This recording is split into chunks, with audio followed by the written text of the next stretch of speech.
दोस्तों, आप सोचते हैं कि आपका सबसे बड़ा दुश्मन आपकी गरीबी है। क्या आपने कभी अपने अंदर की कमियों को देखे हैं?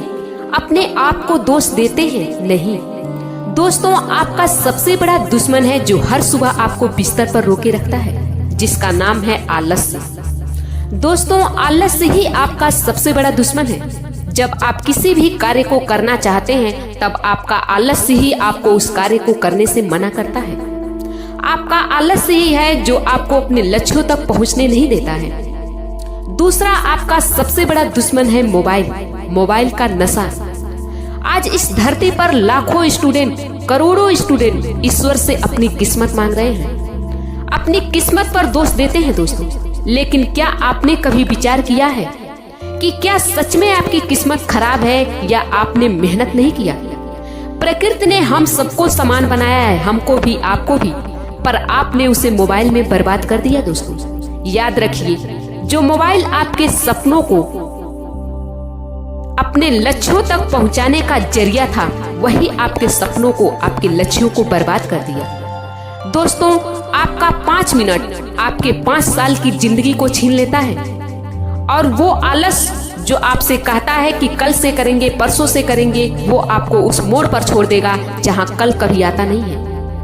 सफलता और असफलता में फर्क बहुत छोटा है। सफल इंसान वही है जिसने अपने अंदर के आलसी राक्षस को मार दिया, अपने आलस को समाप्त करके और रात दिन मेहनत की दोस्तों। वही आज सफल इंसान है। और असफल वही है जिसने आलस को अपना दोस्त बनाया हुआ है। जब तक आप आलस को अपना दोस्त बनाए बैठे रहेंगे, तब तक आप सफल नहीं हो सकते। आज हम आपको 3 ऐसे सूत्र बताएंगे।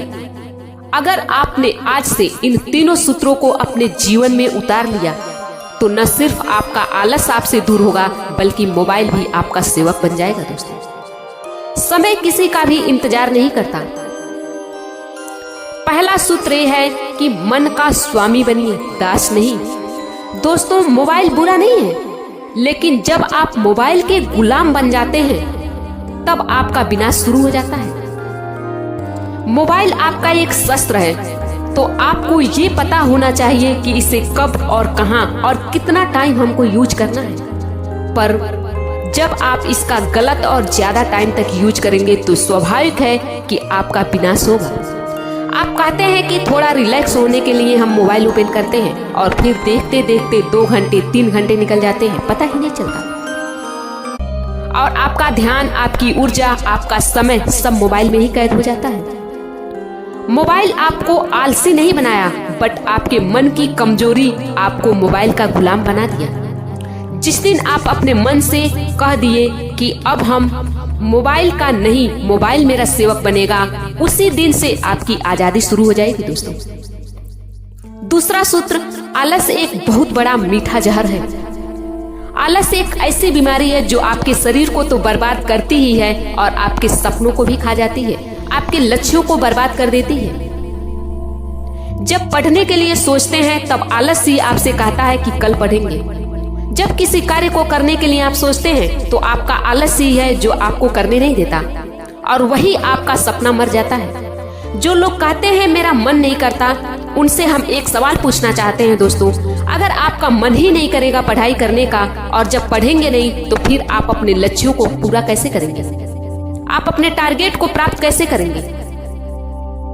दोस्तों, मन तो किसी का नहीं करता, मेरा भी नहीं करता है, पर अगर आपने कोई टारगेट बनाया है, तो उस टारगेट को पूरा करने के लिए आपको पढ़ाई तो करनी ही पड़ेगी। दोस्त, मन सबका आराम ही चाहता है। जब भी आपका पढ़ाई में मन ना लगे, तो आप अपने माता पिता के बारे में सोचें, जिन्होंने आपके लिए अपने सपनों का त्याग किया है। जब भी आपका पढ़ाई में मन ना लगे, पढ़ाई से मन भागे, तब आप याद कीजिए अपने सपनों की कीमत को। जब आपको नींद आए, आलस आए, तब आप याद कीजिए उस वक्त को जब कोई और पढ़ रहा होगा, और आप सो रहे हैं, कल वही आपसे आगे निकल जाएगा। आलस से बड़ी कोई गरीबी नहीं होती है दोस्त। जो अपने समय का सही उपयोग नहीं करता, उसके पास एक दिन पछतावे के सिवा कुछ नहीं बचता है। तीसरा सूत्र, कर्म ही सबसे बड़ा धर्म है दोस्तों। अगर आपने सच में बदलना चाहते हैं, तो रोज सुबह उठकर एक ही संकल्प लीजिए, दृढ़ प्रतिज्ञा कीजिए अपने आप से कि आज का दिन हम अपनी मंजिल के नाम करेंगे। आपको पता है ना कि भाग्य भी उन्हीं का साथ देता है जो खुद चलने की हिम्मत रखते हैं। दोस्तों, मोबाइल से थोड़ा दूरी बनाइए, कुछ समय किताबों के साथ बिताइए, कुछ समय अपने विचारों के साथ बिताइए। जब आप अपनी मंजिल के लिए काम करना शुरू कर देंगे तो मोबाइल की स्क्रीन आपको फीकी लगने लगेगी। जब आपको अपनी मंजिल के लिए तड़प होगी तो आलस आपसे खुद दूर हट जाएगा। कर्म ही वो दवा है जो आलस और नशे दोनों को खत्म कर देती है। याद रखिए, मोबाइल आपका नौकर है, मालिक नहीं। आलस आपका दुश्मन है, आपका दोस्त नहीं। अगर आज आप उठकर खड़े हुए तो कल दुनिया आपके आगे झुकेगी। जिसने भी अपने आलस को हराया है उसने खुद ईश्वर को पा लिया है। इसलिए दोस्तों, आप आज उठें और अपने आप से यह प्रतिज्ञा करें कि अब हम एक आलस और मोबाइल से मुक्त होकर अपने जीवन का निर्माता बनेंगे और एक नए जीवन का निर्माण करेंगे।